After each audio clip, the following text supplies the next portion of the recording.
Porifera में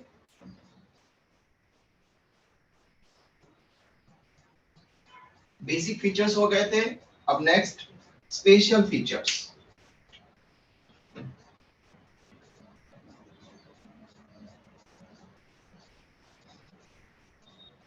basic features में हमने दो फीचर्स लिए थे जो एनिमल क्लासिफिकेशन में हेल्प करते हैं, और स्पेशल फीचर्स में हम उन कैरेक्टर्स को यहाँ पर रिप्रेजेंट करते हैं जिनके बेसिस पर पर्टिकुलर ऑर्गेनिज्म में, पर्टिकुलर एनिमल में, उसके फाइलम में क्या क्या रिप्रेजेंटेशन मिलता है। लाइक क्या उसमें डाइजेस्टिव सिस्टम से रिलेटेड टर्म्स क्या होती है, रेस्पिरेटरी सिस्टम से रिलेटेड, एक्सक्रीटरी सिस्टम से, रिप्रोडक्शन से रिलेटेड, ये फीचर्स हम यहाँ पर स्पेशल फीचर्स में रिप्रेजेंट करेंगे। ओके, मतलब उसकी बॉडी से रिलेटेड जो भी फिनोमेना होंगे, जो भी फिजियोलॉजिकल एक्शंस होगी, उनसे रिलेटेड टर्म्स को हम स्पेशल फीचर्स में हर फाइलम में इंक्लूड करेंगे।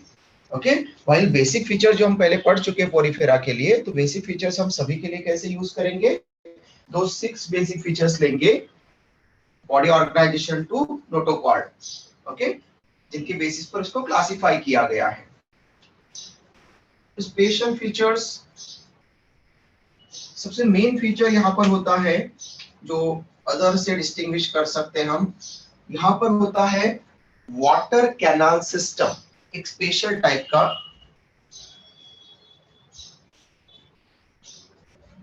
यहाँ पर सिस्टम मिल रहा है। तो स्पेशलिटी है इसकी presence of water canal system.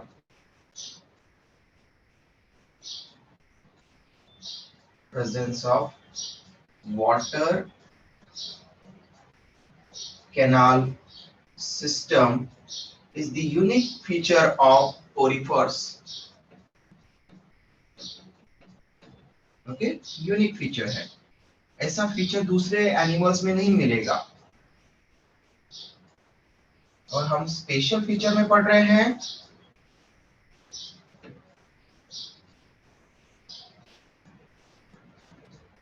It means यहाँ पर ये water canal system digestion, respiration, excretion, circulation, reproduction, इसमें से किसी न किसी पार्ट, किसी न किसी फिजियोलॉजिकल एक्शन में पार्टिसिपेट करता होगा। ओके, तो फर्स्ट तो ये है कि वाटर कैनाल सिस्टम मिलता है स्पॉन्जेस में। Okay, water canal system. Okay, system, system it means many more than one चीज इन्वॉल्व होगी, उसको हम सिस्टम बोलेंगे। ठीक है, तो मोर देन वन थिंग वहां पर इन्वॉल्व है, ये सिस्टम कहाँ है। कैनाल, कैनाल, कैनाल का मीनिंग कोई बताएगा बेटा, कैनाल किसको कह सकते हैं हम? जहाँ से वाटर ट्रांसफर होता है, मतलब जहाँ से वाटर ट्रांसफर। हाँ, बोल सकते हैं कि वाटर ट्रांसपोर्ट हो सकता है। कैनाल, कैनाल का मतलब एक्चुअल में पाइप लाइक स्ट्रक्चर, कैनाल। हाँ, एक ऐसा वहां पर स्ट्रक्चर बनाया जा सकता है जिसमें से कि कोई एक जगह से दूसरी जगह पर किसी चीज को पहुंचाया जा सके। ओके, तो उसके लिए वहां पर कैनाल बनाई जा सकती है। ओके, तो जब हम वाटर कैनाल की बात करेंगे तो उसमें से वाटर जाएगा। तो यूजुअली पहले क्या करते थे, कोई भी वाटर बॉडी है दूर, शहर से दूर है वाटर बॉडी, और शहर के अंदर जो है, सिटी के अंदर कोई पानी वगैरह लाना है वहां से पीने का पानी, तो वहां पर कैनाल सिस्टम लगाते थे। जैसे आपने नागपुर में भी बहुत जगह पर कैनाल देखी होगी, जैसे आप लोगों ने एक तो नागपुर में तो कैनाल रोड ही है, रामदास पेट पे एरिया में देखा होगा आपने, सेंट्रल मॉल देखा है ना आप लोगों ने? किसी ने नहीं देखा?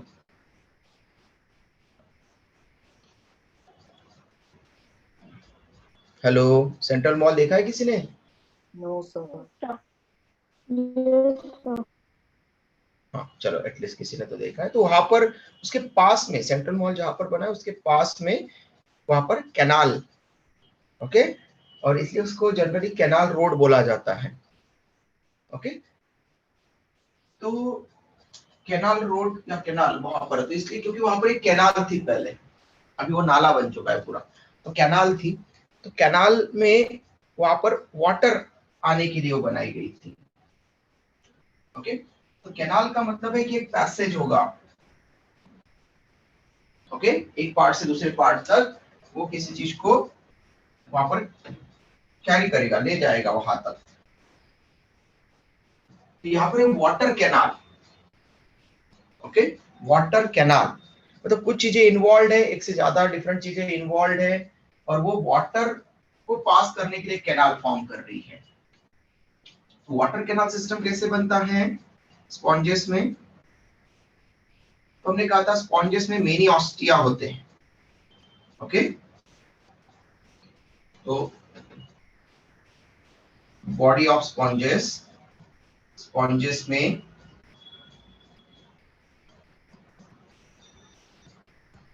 मेनी माइन्यूट होल्स होते हैं बॉडी पर, many minute holes on external body surface,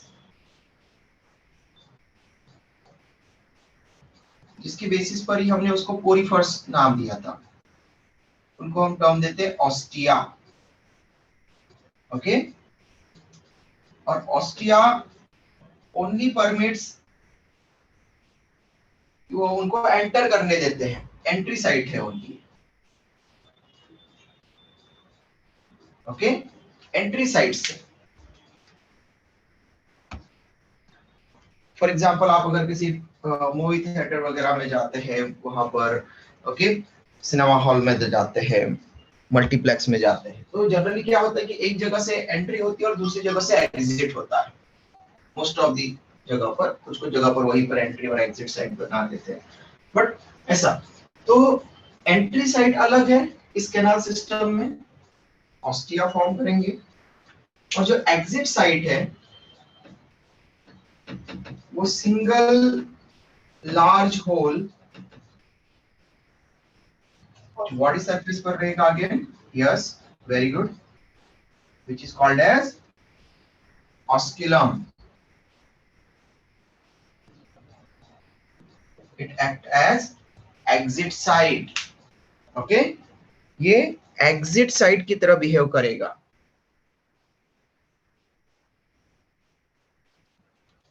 तो osculum exit side की तरह बिहेव करेगा, यहां से एग्जिट होगा, तो एंट्री होगी ऑस्टिया से लेकिन एग्जिट होगा ऑस्कुलम से।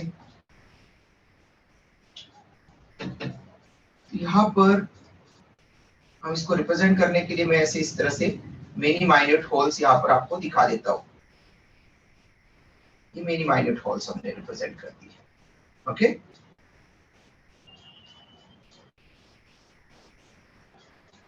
और ये डिफरेंट माइन्यूट होल जो ऑस्टिया है,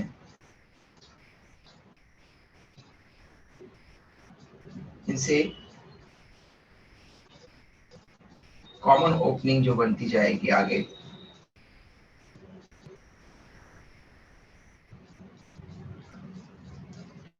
ओके, कॉमन ओपनिंग यहाँ पर ये कॉमन भी ओपन होंगे, और लेटर इस तरह से। ओके,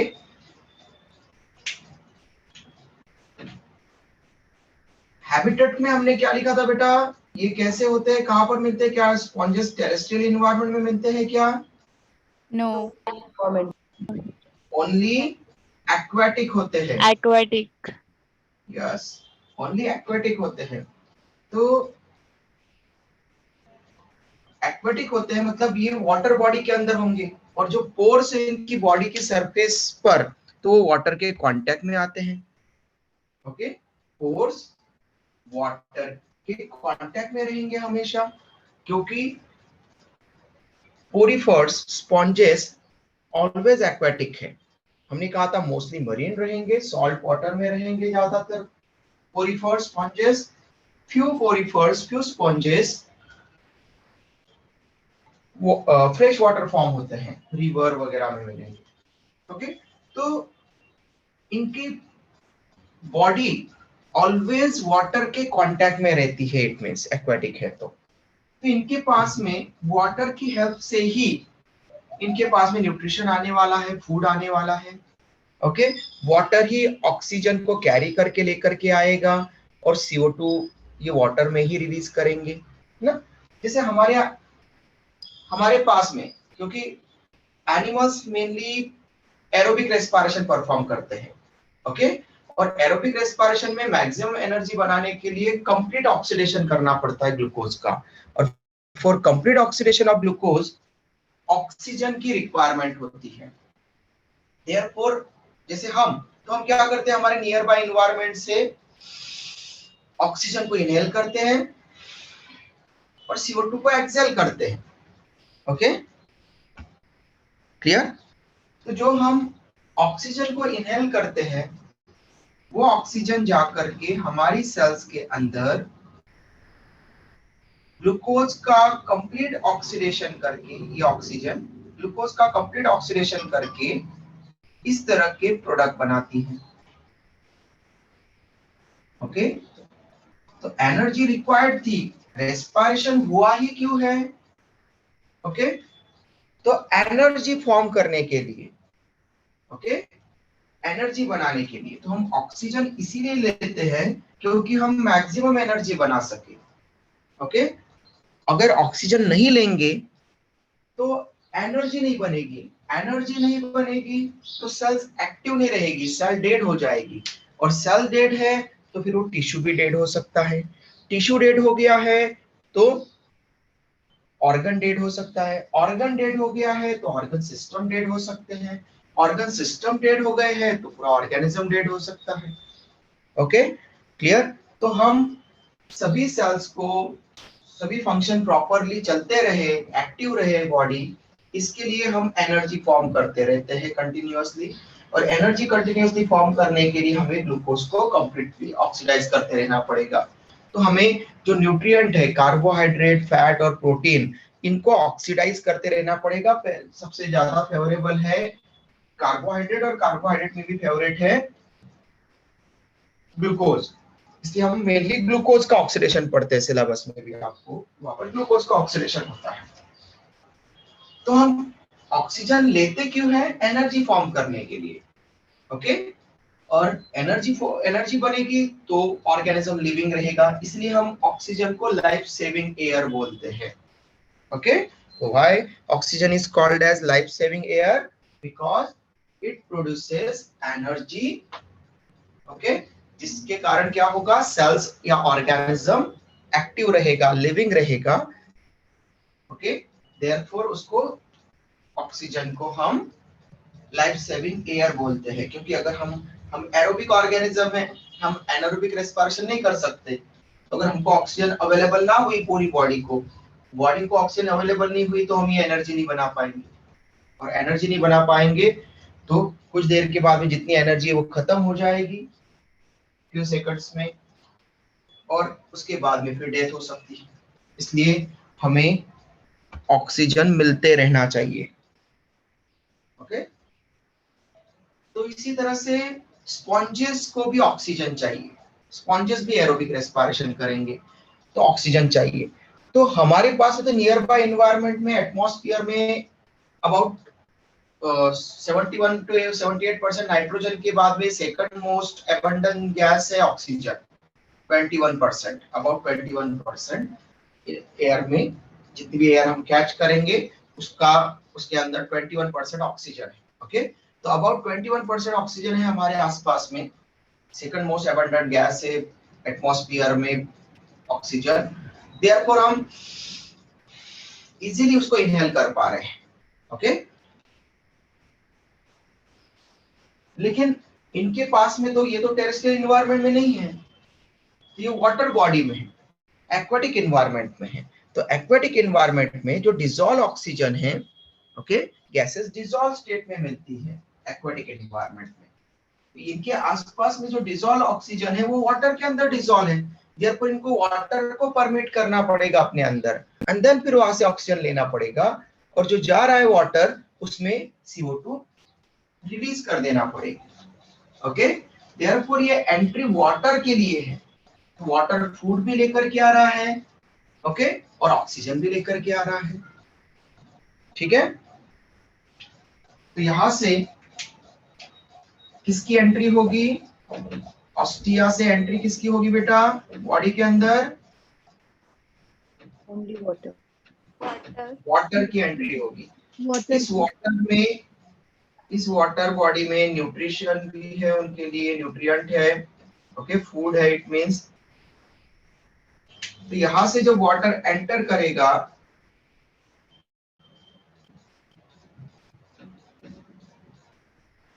ओके, अब ये ओपनिंग है, लेकिन इसको लाइन किसने किया है, किसने बनाई है? यहाँ पर ये जो कैविटी है अंदर की, तो ये स्पॉन्जेस की कैविटी है, और स्पॉन्जेस की कैविटी को हम फिर, ओके, स्पॉन्जेस की कैविटी को हम स्पॉन्जोसिल ये टर्म देंगे। ओके, यहाँ पर ये जो कवरिंग हमने बनाया, ये जो लाइनिंग हम बना रहे हैं, ओके, ये एक्चुअल में एक सेलुलर कवरिंग है, मतलब ऐसी सेल्स का लाइनिंग है। ओके, सेल्स ने ये लाइनिंग बनाया है। आपको बताया था लाइनिंग मतलब कवरिंग, कोई भी लाइन बाय लिखेंगे मतलब वो किसी न किसी सेल से कवर्ड है, कोई सेल की लेयर है। तो यहाँ पर सेल लेयर है, एक स्पेशल सेल जो इस कैविटी को कवर कर रही है।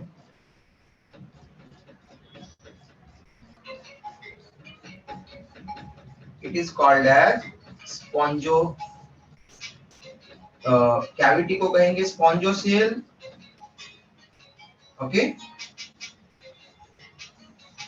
वाटर कैनाल सिस्टम में ये जो कैविटी है अंदर, ओके, इस कैविटी को हम नाम देंगे स्पॉन्जोसिल। सिल it means cavity, body cavity. Okay, तो यहाँ पर बॉडी कैविटी है स्पॉन्जेस के अंदर, उसको हम रिफर कर रहे हैं स्पॉन्जोसिल। स्पॉन्जोसिल लाइन बाय, ये किससे लाइन है, किससे कवर्ड है? ये कवर्ड है कॉलर सेल्स और कोइनोसाइट्स। कॉलर सेल्स को अनदर टर्म है कोइनोसाइट्स। साइट्स मतलब सेल्स, कोइनोसाइट्स और कॉलर सेल्स। ओके, ये जो माइन्यूट होल्स है इनको हमने क्या कहा? ऑस्टिया, और ये सिंगल लार्ज होल है इसको ऑस्क्यूलम। अब जब वाटर यहां से जा रहा है तो यहां से कुछ मटेरियल सेल्स के अंदर ले लिए जाते हैं। ओके, कुछ मटेरियल सेल्स के अंदर एंटर करेंगे। कौन कौन से मटेरियल्स होंगे वो? तो एंट्री जैसी ऑस्क्यूलम से होगी तो बॉडी कैविटी यहाँ पर फूड को, न्यूट्रिएंट को ले लेगी, ओके, और ऑक्सीजन को ले लेगी। क्लियर? लेकिन कुछ मटेरियल यहां से एग्जिट करेंगे, वाटर बॉडी में जाते हुए पानी में उसको रिलीज कर दिया जाएगा ताकि वो बॉडी से रिलीज आउट हो जाए। कौन से मटेरियल को बॉडी रिलीज करेगी वाटर बॉडी में? बताओ बेटा। CO2 waste product. हाँ, वेस्ट प्रोडक्ट। वेस्ट प्रोडक्ट में क्या क्या बता सकते हैं हम? CO2 बताया किसी ने, very good. CO2 gas harmful होती है, पॉइजनस होती है एनिमल सेल के लिए, इसलिए CO2 का एक्सेल करना पड़ेगा। तो CO2 O2 को ले लिया, और O2 लेकर के जो एनर्जी बनी, साथ में CO2 बन रहा है, उस CO2 को रिलीज कर देंगे। CO2 को रिलीज कर दिया जाएगा। और अमोनिया, यस, वेरी गुड, ठीक है। तो harmful excretory product, okay, like ammonia, ठीक है। तो हार्मफुल एक्सक्रीटरी प्रोडक्ट्स को रिलीज कर दिया जाएगा। ओके, आस्था ने बोला है नाइट्रोजन।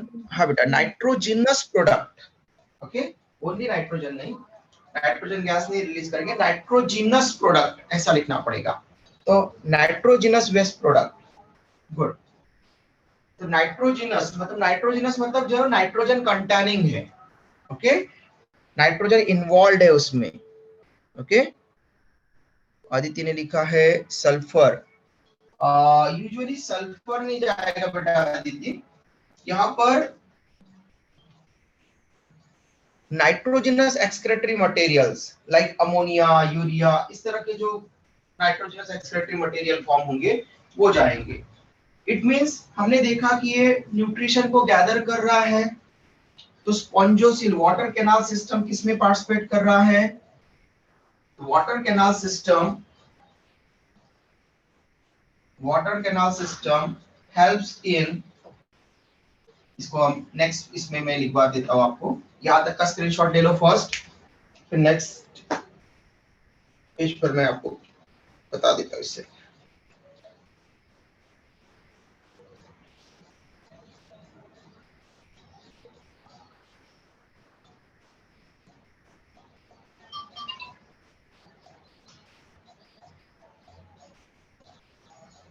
Done, sir. गुड बेटा।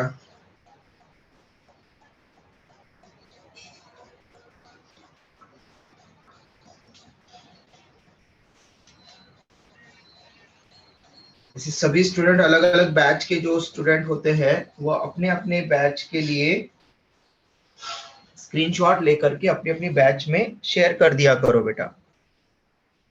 ओके, जिस बैच में आप है उस बैच में अगर किसी ने शेयर नहीं किया है तो आप शेयर कर दीजिए। ओके, उससे क्या रहेगा ना कि किसी स्टूडेंट का अगर नेटवर्क के कारण या लेट ज्वाइनिंग के कारण या किसी रीजन के कारण अगर कोई पार्ट छूटा है तो देन फिर जो स्टूडेंट प्रेजेंट है उनके लिए फिर से एक्सप्लेन नहीं करना पड़ेगा। ओके, तो उनको मिल जाएगा, तो आप लोग को भी एक्स्ट्रा वेट नहीं करना पड़ेगा।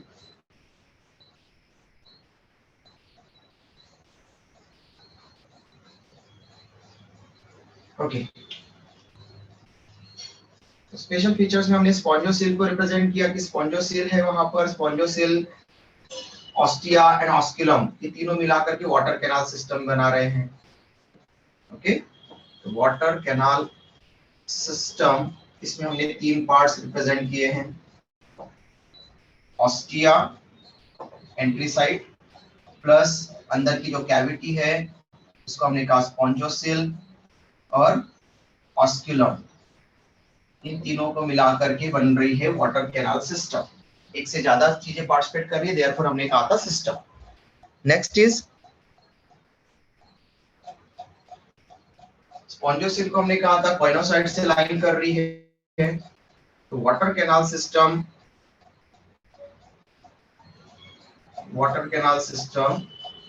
हेल्प्स इन डाइजेशन, तो वहां पर फूड इंटेक के लिए होगा ये। Okay, food intake, water body के साथ में वाटर के अंदर जो न्यूट्रिएंट हैं उनको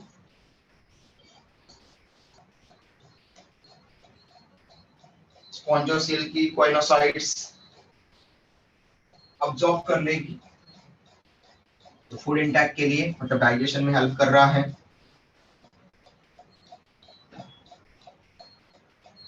that is in digestion process में हेल्प किया। सेकंड ये हेल्प करते हैं गैसियस एक्सचेंज में। Okay, gaseous exchange, O2 and CO2 का एक्सचेंज हो रहा है यहाँ पर। वाटर, आने वाले वाटर से ऑक्सीजन ले ली जा रही है, कॉलर सेल्स क्वाइनोसाइट्स ऑक्सीजन ले रही है, और बदले में CO2 जो हार्मफुल गैस है उसको रिलीज आउट कर रही है। इस तरह से ये रेस्पिरेटरी प्रोसेस में पार्टिसिपेट कर रही है।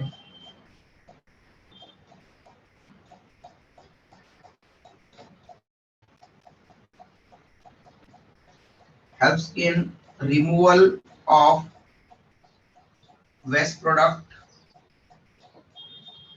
जो हार्मफुल वेस्ट प्रोडक्ट है उनको हटा रहा है, therefore helps in excretory process। तो डाइजेशन, रेस्पिरेशन, एक्सक्रीशन, इस तरह से इन तीन मेजर पार्ट्स में हेल्प कर रहा है water canal system. Okay, clear बेटा? इवन गैमेट के ट्रांसफर में भी हेल्प करेगा, हम ऐसा रिप्रेजेंट करते हैं इसको। यस बेटा, आदित्य ने बताया है ट्रांसपोर्ट ऑफ गैमेट्स। यस बेटा, गैमेट के ट्रांसपोर्ट में भी हेल्प करता है। ओके, आप यहाँ पर लिख लो, transport also help in transport of gametes. Gamete जब रिलीज होते हैं, ओके, तो उनको भी वाटर कैनाल सिस्टम की हेल्प से रिलीज किया जाता है।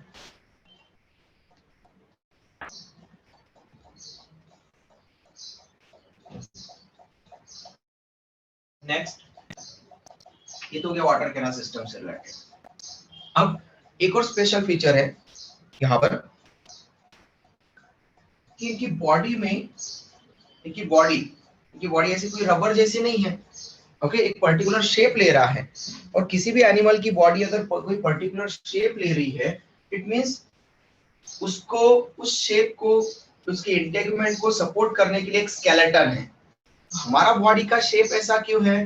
क्योंकि हमारी बॉडी में, ओके, हमारी बॉडी की अगर बोन्स निकाल दी जाए पूरी, ओके, हमारी बॉडी की पूरी बोन्स निकाल दी जाए, तो क्या फिर भी हम ऐसे ही रहेंगे? नहीं। ठीक है, क्या हो जाएगा? गिर जाएंगे, बेंड। है ना? हाँ, जैसे नीचे। आपने किसी रबर ट्यूब की हवा निकाल दी, तो ट्यूब कैसे हवा निकल जाने से कैसा हो जाती है, उसी तरह से हम भी उस रबर ट्यूब के जैसे हो जाएंगे कि हमारा भी जो है वो स्केलेटन अगर निकाल दिया जाए तो हम कम स्पेस कवर करेंगे, वहां पर सभी ऑर्गन एक साथ में वहां पर कलेक्ट हो जाएंगे। ओके, तो अगर कोई एनिमल का पर्टिकुलर शेप है, मतलब उसके पास में स्केलेटन है। ओके, अब स्केलेटन, हमारे पास में स्केलेटन बोन से बनता है, हम हाईली इवॉल्व्ड है, हमारे पास में बोनी स्केलेटन है। ओके, लेकिन क्या स्पॉन्जेस के पास में भी बोन है? तो नहीं, स्पॉन्जेस के पास में बोन नहीं है। स्पॉन्जेस के पास में स्पेशल टाइप के फाइबर्स बनते हैं, hard fibre, tough fibre, which are called as spongin fiber or spicules. तो skeleton is composed of, okay, skeleton of sponges composed of spongin fibers, spongin, okay, उन special fibres को हमने sponges से spongin fibre term दे दिया। Spongin fibres और spicules, bone like spicules होते हैं, actual में कैल्शियम कार्बोनेट से बनते हैं वो ज्यादातर spicules. Spicules made of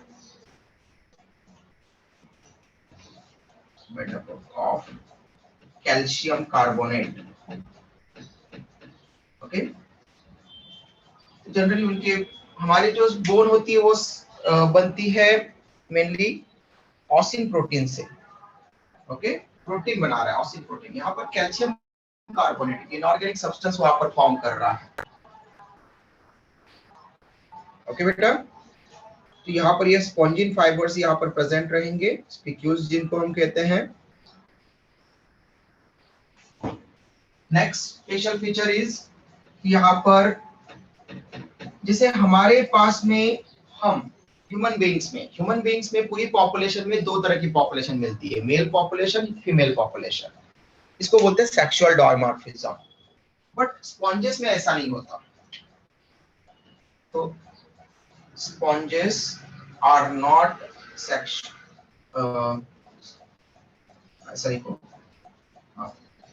in sponges sexual dimorphism dimorph मतलब टू फॉर्म मिलना, मेल एंड फीमेल अलग अलग। In sponges sexual dimorphism is not found. Okay, मतलब वहां पर मेल इंडिविजुअल अलग और फीमेल इंडिविजुअल अलग, ऐसे दो पॉपुलेशन नहीं है, सभी स्पॉन्जेस एक जैसे हैं। मतलब उनमें male reproductive structure, female reproductive structure, मतलब मेल गैमेट और फीमेल गैमेट एक ही बॉडी प्रोड्यूस करेगी। In sponges sexual trimorphism is not found.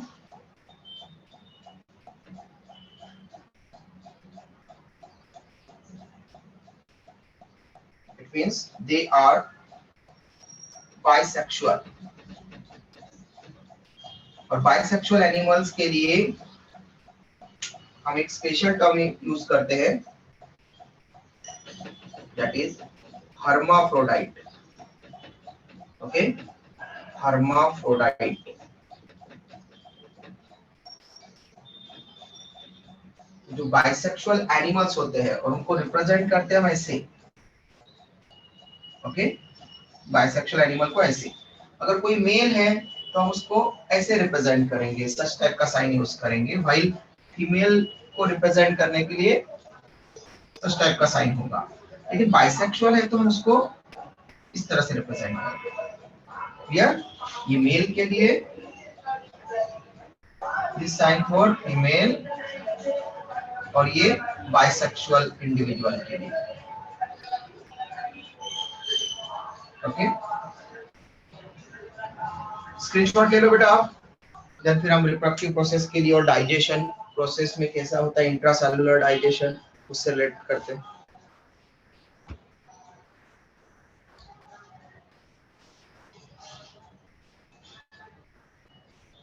Done बेटा? Excuse me, sir. No, sir. Yes बेटा? Sir, sponges are sexual or asexual? They are हाँ, No, sexual और sorry. Asexual ऐसी कोई कंडीशन नहीं है बेटा। सेक्सुअल रिप्रोडक्शन परफॉर्म करते हैं या एसेक्सुअल रिप्रोडक्शन परफॉर्म करते हैं, ऐसा हम यूज करते हैं। हाँ, तो आप ये पूछना चाह रहे हो क्या कि स्पॉन्जेस में सेक्सुअल रिप्रोडक्शन होता है आइदर, और एसेक्सुअल रिप्रोडक्शन होता है, ऐसा पूछना चाह रहे हो क्या? Yes, sir. देखो बेटा, most of the animals only sexual reproduction perform करते हैं। Most of the animals, all नहीं कहा हमने। तो few animals sexual as well as asexual दोनों टाइप के मोड रिप्रोडक्शन शो कर सकते हैं। तो मेनली जो लोअर एनिमल्स है like poriferans, coelenterates, cnidarian, platyhelminthes, okay, ये जो लोअर एनिमल्स है, ओके, मतलब स्टार्टिंग वाले, ओके, जिनमें प्रॉपर ऑर्गन सिस्टम नहीं बना है उनको हम लोअर एनिमल्स बोल देंगे। जिनमें ऑर्गन सिस्टम बन रहा है हम उसको फिर बोलेंगे कि ये डेवलप है, और कोऑर्डिनेट्स को हम हायर एनिमल्स बोल देते हैं। ओके, तो लोअर एनिमल्स में लाइक स्पॉन्जेस, सिलेंट्रेट्स, मतलब निडेरियंस, टिनोफोर्स, प्लेटीहेल्मिन्थेस प्लेटफॉर्म्स, इनमें कुछ एसेक्सुअल मेथड्स भी देखी जाती है। ओके, तो जो ऐसे और तो इनमें एसेक्सुअल रिप्रोडक्शन भी हो सकता है और सेक्सुअल भी। अब कोई भी ऑर्गेनिज्म एसेक्सुअल रिप्रोडक्शन कब प्रीफर करेगा? अगर उसमें दोनों हो रहे हैं, समझ लो दोनों कर सकता है, दोनों की पावर है। एसेक्सुअल रिप्रोडक्शन भी परफॉर्म कर सकता है, सेक्सुअल रिप्रोडक्शन भी परफॉर्म कर सकता है। तो वो कब परफॉर्म करेगा? क्या दोनों एक साथ में परफॉर्म करेगा? तो नहीं। जब No. फेवरेबल कंडीशन होती है, जब वो अच्छे से फ्लरिश हो सकते हैं, अच्छे से ग्रो हो सकते हैं, फेवरेबल कंडीशन होती है, तो दोनों तरह का रिप्रोडक्शन शो करने वाले एनिमल्स प्रीफर करेंगे सेक्सुअल रिप्रोडक्शन को। ओके, फेवरेबल कंडीशन में सेक्सुअल रिप्रोडक्शन होगा, क्योंकि उसमें वेरिएशन आती है, मियोसिस डिवीजन के कारण वेरिएशन आती है। हम पढ़ेंगे crossing over and recombination phenomena.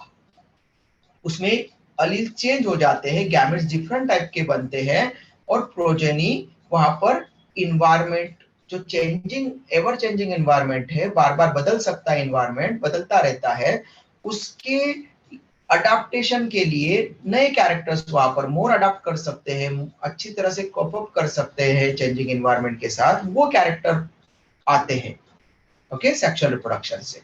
Therefore अगर कोई ऑर्गेनिज्म दोनों तरह के रिप्रोडक्शन शो कर सकता है, लाइक हम पोरीफर्स में भी पढ़ने वाले हैं और प्लेटीहेल्मिन्थेस तक पढ़ेंगे। ओके, तो स्पॉन्जेस में एसेक्सुअल रिप्रोडक्शन भी हो सकता है और सेक्सुअल रिप्रोडक्शन भी हो सकता है, उसकी मेथड्स हम पढ़ेंगे अभी। तो जब फेवरेबल कंडीशन होती है, अच्छे से इवॉल्व हो सकता है ऑर्गेनिज्म, अपने इन्वायरमेंट के साथ में जो चेंज हो रहा है इन्वायरमेंट बार बार, उसके साथ में अच्छे से वो अडाप्ट करने के लिए कैरेक्टर जो है मियोसिस से परफॉर्म कर सकता है, मतलब सेक्सुअल रिप्रोडक्शन से। इसलिए फेवरेबल कंडीशन में सेक्सुअल रिप्रोडक्शन। जब अनफेवरेबल कंडीशन है, मतलब जो पेरेंट है वही खुद सर्वाइव नहीं कर पा रहा है, जिंदा नहीं रह पा रहा है प्रॉपर अच्छे से, अनफेवरेबल कंडीशन है, ओके, तो पेरेंट की भी डेथ हो सकती है। इसलिए जो प्रोजेनी बनने वाला है वो उसकी कॉपी बन जाता है एसेक्सुअल रिप्रोडक्शन से। तो अनफेवरेबल कंडीशन में ऐसा ऑर्गेनिज्म जो asexual reproduction as well as sexual reproduction दोनों परफॉर्म कर सकता है, वो अनफेवरेबल कंडीशन में सिंपल प्रोसेस होती है एसेक्सुअल रिप्रोडक्शन, तो अनफेवरेबल कंडीशन में एसेक्सुअल रिप्रोडक्शन की मेथड को परफॉर्म करता है। क्लियर बेटा? Yes sir. ओके, स्क्रीनशॉट हो गया होगा बेटा सबके क्लासेस में? Yes, sir. गुड।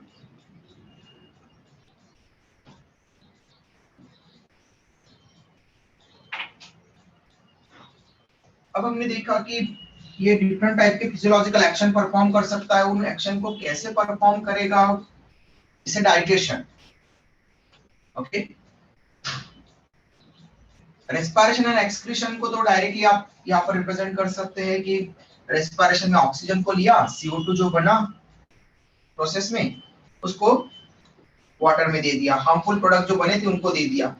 लेकिन डाइजेशन में तो न्यूट्रिएंट जा रहे हैं, तो इसका डाइजेशन कहाँ हो रहा है? सेल के बाहर या सेल के अंदर, ओके। तो न्यूट्रिएंट को किसने लिया था बेटा स्पॉन्जोसेल में?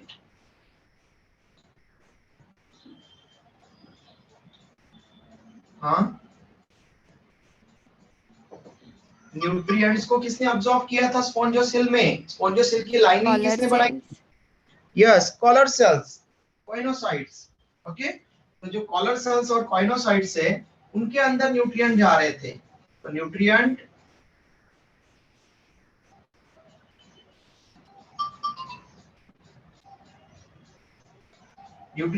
Are digested. डाइजेस्टेड मतलब जो न्यूट्रिएंट आ रहे हैं वो एज सच थोड़ी उसकी बॉडी का पार्ट बनने वाले, उनको ब्रेक करना पड़ेगा, तब जा करके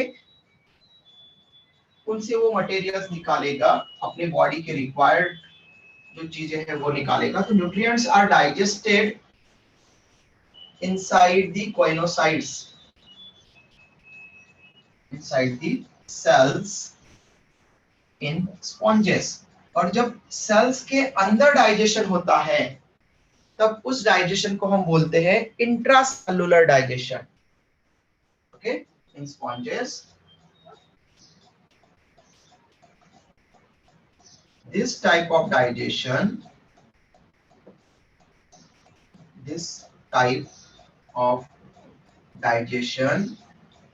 which is observed inside the cells,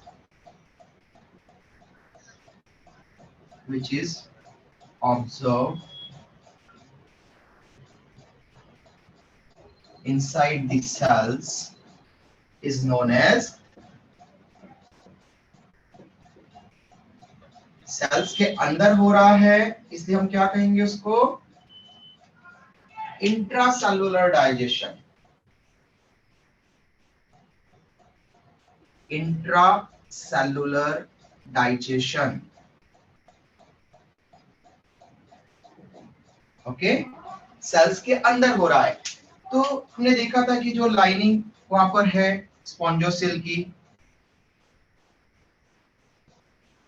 उसको कॉइनोसाइट्स लाइन कर रही थी, और इन कॉइनोसाइट्स में जो वाटर आ रहा था उसके साथ में स्पॉन्जोसेल में, उसमें जो न्यूट्रिएंट थे वो जा रहे थे सेल्स के अंदर, अब्सॉर्ब हो रहे थे, और सेल उन न्यूट्रिएंट को ब्रेक किया जाएगा, कैटाबोलाइज किया जाएगा, उनसे उनके बिल्डिंग ब्लॉक्स में तोड़ा जाएगा। फॉर एग्जांपल प्रोटीन आया है तो अमीनो एसिड में तोड़ा जाएगा, अगर कोई स्टार्च सेलुलोज आया है तो उसको ग्लूकोज में ब्रेक किया जाएगा, उसके बिल्डिंग ब्लॉक्स में, सिंपल कंपोनेंट्स में तोड़ा जाएगा।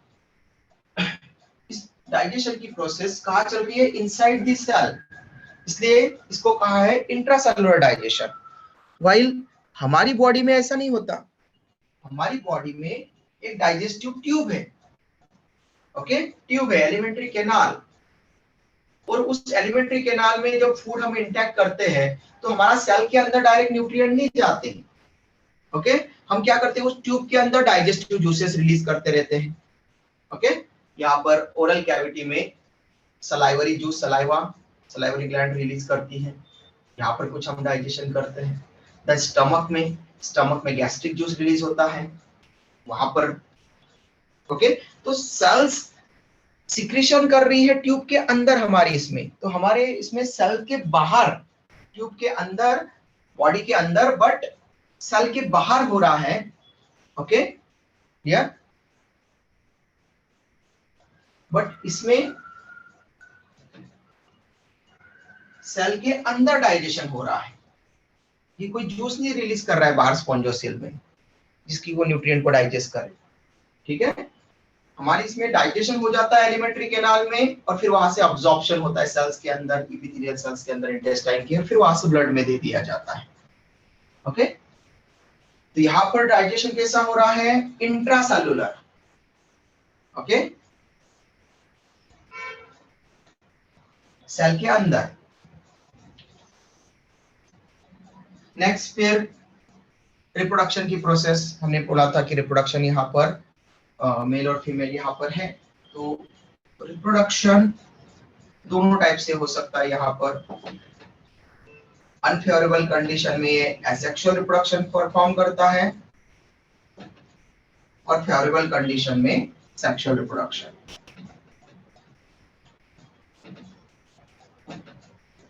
ओके, अनफेवरेबल कंडीशन में एसेक्सुअल रिप्रोडक्शन। तो ये अनफेवरेबल कंडीशन में अगर वाटर करंट से या किसी फिजिकल प्रेशर से अगर ये स्प्लिट हो जाए तो भी ये नया स्पॉन्ज बना सकता है। इट मींस इसके पास में फ्रैगमेंट्स अगर बन जाते हैं तो ये नया स्पॉन्ज बना सकता है, तो फ्रैगमेंटेशन हो सकता है इसमें, क्योंकि इसकी बॉडी में ऑर्गन नहीं बने हैं प्रॉपर, अभी ऑर्गन सिस्टम नहीं बना है, इसके पास में फ्रैगमेंटेशन, फ्रैगमेंट से कोई होल बॉडी बनाने की पावर है, लेकिन हर फ्रैगमेंट होल बॉडी नहीं बना सकता, इसलिए इसको रीजनरेशन नहीं कहा है। तो एसेक्सुअल रिप्रोडक्शन में फ्रैगमेंटेशन प्रोसेस से फ्रैगमेंट होकर के कुछ फ्यू फ्रैगमेंट्स नए स्पॉन्जेस बना सकते हैं। बट इसमें एक स्पेशल मेथड भी मिलती है एसेक्सुअल रिप्रोडक्शन की, जिसको हम 12th क्लास में कंप्लीटली डिफाइन करेंगे। वहां पर, यहाँ पर बस आपको नाम लिखना है, गैम्यूल फॉर्मेशन। गैम्यूल फॉर्मेशन। तो दो एसेक्सुअल रिप्रोडक्टिव मेथड से यहाँ पर फ्रैगमेंटेशन, गैम्यूल फॉर्मेशन। ओके, अब गैम्यूल इंटरनल बर्ड लाइक होते हैं। गैम्यूल ऐसे स्ट्रक्चर होंगे, राउंड लाइक स्ट्रक्चर्स होते हैं वहां पर, स्पोर लाइक, बट वो internal blood like, internal bird like होते हैं। इसलिए कभी कभार कुछ बुक्स इनको इंटरनल बडिंग कर रहे हैं, इंट्रिंसिक बडिंग हो रही है। ओके, तो इंटरनल बडिंग को हम एंडोजीनस ये टर्म देते हैं। जब जैसे आपने हाइड्रा पढ़ा होगा, हाइड्रा में बर्ड बाहर की तरफ आती है, तो बाहर मतलब एक्सो, तो एक्सोजीनस बर्डिंग। ओके, और ईस्ट में बर्ड अंदर की तरफ बनती है, तो उसको एंडोजीनस बर्डिंग ऐसा बोलते हैं। तो यहाँ पर ये जो बर्ड लाइक स्ट्रक्चर गैम्यूल है, ये प्रॉपर बर्ड नहीं है, लेकिन कुछ बुक्स में इसको बर्ड लाइक स्ट्रक्चर बोलते हैं। इसलिए आपको ध्यान देना है कि अगर गैम्यूल नहीं दिया है, फ्रैगमेंटेशन नहीं दिया है सेक्सुअल रिप्रोडक्शन में, और अगर आपको दे दिया है एंडोजीनस बडिंग, तो आप वहां पर कंसीडर कर सकते हैं कि अरे सेक्सुअल रिप्रोडक्शन की मेथड्स हमने क्या पढ़ा था, फ्रैगमेंटेशन, गैम्यूल फॉर्मेशन, दोनों ही नहीं दिया है। ओके, और बडिंग दे दिया गलती से। ठीक है, तो जो बडिंग है वो क्यों दिया है, क्योंकि गैम्यूल बर्ड लाइक स्ट्रक्चर है, इसलिए उन्होंने उसको बडिंग कंसीडर कर लिया, और वो अंदर की तरफ बर्ड फॉर्म हो रही है। तो ये एक्सो, वहां पर एंडो मतलब with in, inside, therefore endogenous budding. Internal मतलब एंडोजीनस, अंदर की तरफ बनी हुई, देयरफॉर एंडोजीनस हम ऐसा टर्म देते हैं। क्लियर? तो आपको फर्स्ट फ्रेगमेंटेशन और गैम्यूल फॉर्मेशन सर्च करना है। ये दोनों नहीं मिला एसेक्सुअल रिप्रोडक्शन की मेथड, तो अगर बडिंग लिखा हुआ मिला, ठीक है, तो आप कंसीडर करना कि उसने वहां पर गैम्यूल को एज अ बर्ड ले लिया है। Sexual reproduction, always sexual reproduction में दो चीजें रिक्वायर्ड होती है, gamete formation and fusion of gametes, syngamy और फर्टिलाइजेशन। तो यहाँ पर गैमेट्स बनेंगे, male gametes and female gametes.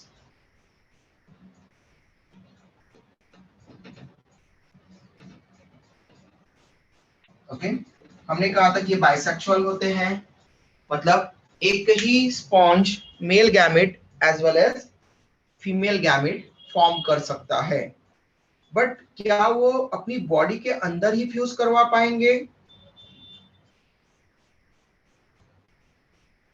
No, sir. No. Inner, not outer. Okay, यहाँ पर कहेंगे कि मेल गैमेट और फीमेल गैमेट ये स्पॉन्जोसिल के अंदर डाल देते हैं। ओके, और स्पॉन्जोसिल ट्रांसपोर्ट करता है, और सेम वहां पर क्या हो सकता है कि यहां से एक स्पॉन्ज की बॉडी से ये जो मेल गैमेट है, ये मेल गैमेट रिलीज हुए, ओके, और ये वाटर की हेल्प से जो है दूसरे स्पॉन्ज के स्पॉन्जोसिल में चले गए, जिसने फीमेल गैमेट भी प्रोड्यूस किए हैं। तो ऐसे टाइम पर मेल और फीमेल गैमेट्स दोनों के फ्यूज होंगे, ओके, इनसाइड किसी न किसी स्पॉन्ज की बॉडी के अंदर। Okay, clear? तो एक यहां से अगर समझ लो मेल गैमेट रिलीज हुए, ऑस्कुलम से बाहर चले गए, दूसरे स्पॉन्ज ने जो वाटर ले रहा है न्यूट्रिएंट्स और ऑक्सीजन के लिए, उसके साथ में वहां पर मेल गैमेट्स चले गए हैं, और वो मेल गैमेट्स अब दूसरे स्पॉन्ज को मिल गए जिसके पास में उसने फीमेल गैमेट रिलीज किए हैं। तो मेल और फीमेल गैमेट ऐसे एक स्पॉन्ज के बॉडी के अंदर होंगे, इसलिए जो फर्टिलाइजेशन होगा वो बॉडी के अंदर हो रहा है, इनसाइड द बॉडी हो रहा है। देयरफॉर हम ऐसे फर्टिलाइजेशन को क्या टर्म देते हैं बेटा? Internal fertilization. यस, बॉडी के अंदर फ्यूजन होगा मेल एंड फीमेल बॉडी का, sorry mail and female gametes का, किसी बॉडी के अंदर हो रहा है मेल एंड फीमेल गैमेट का फ्यूजन, तो देयरफॉर हम उसको बोलते हैं इंटरनल फर्टिलाइजेशन। अगर मेल और फीमेल गैमेट्स अगर बॉडी के बाहर फ्यूज होते हैं, जैसे कि हम फ्रॉग में पढ़ेंगे, तो फ्रॉग में क्या होता है, कॉपुलेशन के बाद में मेल एंड फीमेल फ्रॉग एक जिलेटिनस पाउच के अंदर मेल और फीमेल गैमेट्स को एक साथ में रिलीज कर देते हैं बॉडी के बाहर, वाटर बॉडी में, ओके, पानी के अंदर। तो वहीं पर वो मेल और फीमेल गैमेट फ्यूज होते हैं वाटर बॉडी में, मतलब मेल फ्रॉग में भी नहीं, फीमेल फ्रॉग में भी नहीं, बाहर वो फ्यूज हो रहे हैं मेल और फीमेल गैमेट। तो फ्यूजन हो रहा है बॉडी के बाहर, इसलिए हम तब फ्रॉग में लिखेंगे एक्सटर्नल फर्टिलाइजेशन। ओके, तो बॉडी के बाहर मेल और फीमेल गैमेट फ्यूज हो गए। यहाँ पर क्या हो रहा है, किसी न किसी स्पॉन्ज को मेल गैमेट मिल गए और उसने फीमेल गैमेट रिलीज किए, तो वहां पर फर्टिलाइजेशन उसकी बॉडी के अंदर, स्पॉन्जोसिल यहाँ पर बॉडी के अंदर हो जाएगा, इसलिए इंटरनल फर्टिलाइजेशन। ठीक है, यहाँ तक क्लियर है बेटा? किसी को अगर कोई प्रॉब्लम होगी यहाँ तक तो पूछ लो। अब नेक्स्ट है लार्वा बनता है या नहीं बनता। ओके सर, यस, सर जैसे स्पॉन्जस में इंट्रासेलुलर डाइजेशन नाम दिया है, वैसे ह्यूमंस के डाइजेशन को कौन सा नाम देता है? इसको हम ह्यूमन बीइंग के डाइजेशन को हम एक्स्ट्रा सेलुलर डाइजेशन बोलेंगे, सेल्स के बाहर है इसलिए extra cellular digestion. Okay, coelenterates में हम बोलेंगे first extra cellular then intra cellular, मतलब उसमें पहले आधा डाइजेशन सेल्स के बाहर कैविटी के अंदर हो जाता है और फिर आधा सेल्स के अंदर डाइजेशन होता है। ऐसा सेल्स के अंदर अगर हो रहा है डाइजेशन तो इंट्रा सेलुलर, सेल्स के बाहर बट कैविटी के अंदर, ट्यूब के अंदर हो रहा है तो एक्स्ट्रा सेलुलर। ओके, क्लियर बेटा?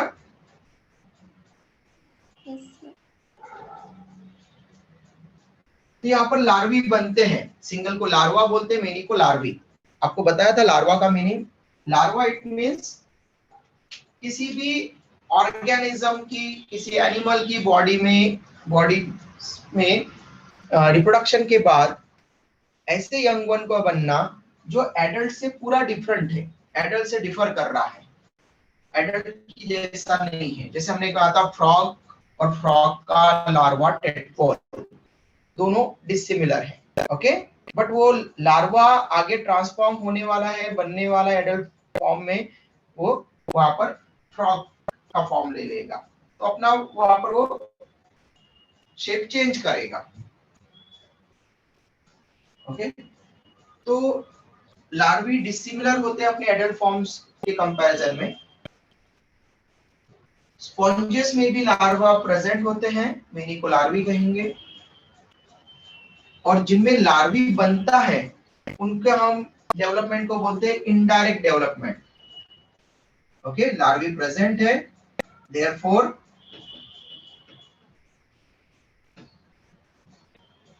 Indirect type of development is indirect type, indirect. अगर लार्वी नहीं बनेंगे तो हम बोलेंगे डायरेक्ट। जैसे ह्यूमन बीइंग्स में जो बेबी डिलीवर होगा वो अपने एडल्ट के जैसा ही रहता है, बस उसको बस इलोंगेट होना पड़ेगा, बॉडी का साइज, शेप, वेट गेन करना पड़ेगा, ओके। तो उसको बोलते हैं हम डायरेक्ट डेवलपमेंट। जिसमें लार्वा नहीं बनता उसमें डायरेक्ट डेवलपमेंट, जिसमें लार्वा बनेगा उसमें इनडायरेक्ट डेवलपमेंट। अब इसके एग्जांपल्स, तो साइकॉन और स्काइफा, साइकॉन को स्काइफा बोलते हैं, ओके। यूस्पोंजिया, स्पॉन्जिला, ओके, इसके एग्जांपल्स हो जाएंगे, क्लियर। अब इनके जब भी आप नेम देखोगे किसी भी एनिमल के, खासकर लोअर एनिमल्स के, तो उनके सामने उनके साथ में कुछ स्पेशल टर्म्स लिखी मिलेगी, उनको आपको ध्यान देना है। जैसे साइकॉन को स्काइफा भी बोला हमने। स्पॉन्जिला जो लास्ट में लिखा है उसको फ्रेश वाटर स्पॉन्ज बोलते हैं। तो हमने कहा था कि कुछ स्पॉन्जेस फ्रेश वाटर बॉडी में मिलते हैं, रिवर वगैरह में। तो अगर आपको पूछा कि कौन सा स्पॉन्ज रिवर में मिलेगा तो आप एग्जांपल में लिखोगे स्पॉन्जिला, ओके। एंड यूस्पोंजिया को हम बोलते हैं bath sponge, okay, bath sponge. तो कॉमन बाथ स्पॉन्ज कौन सा है? यूस्पोंजिया, ओके। रिवर में कौन सा मिल सकता है स्पॉन्ज? तो स्पॉन्जिला, ओके बेटा। ये फाइलम पोरीफेरा कंप्लीट हो गया, स्क्रीनशॉट ले लो। डन बेटा?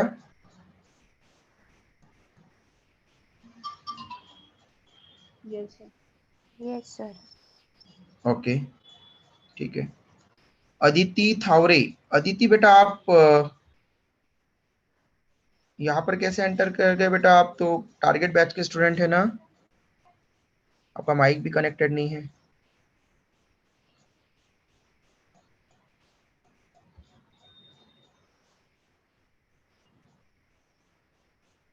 ओके, ठीक है बेटा, okay, bye, take care. Phylum porifera complete हो गया है। कल हम सिलेंट्रेट्स के बारे में पढ़ेंगे, रिवीजन अच्छे से करना। आज आप लोगों को एक और प्रैक्टिस शीट मिलेगी, ओके, उसको सॉल्व करना अच्छे से। लास्ट प्रैक्टिस शीट में भी पोरीफेरा तक के जो क्वेश्चन है उनको सॉल्व लेना, ओके बेटा। बाय, कल मिलते हैं। Bye sir. Bye sir. Bye, bye बेटा।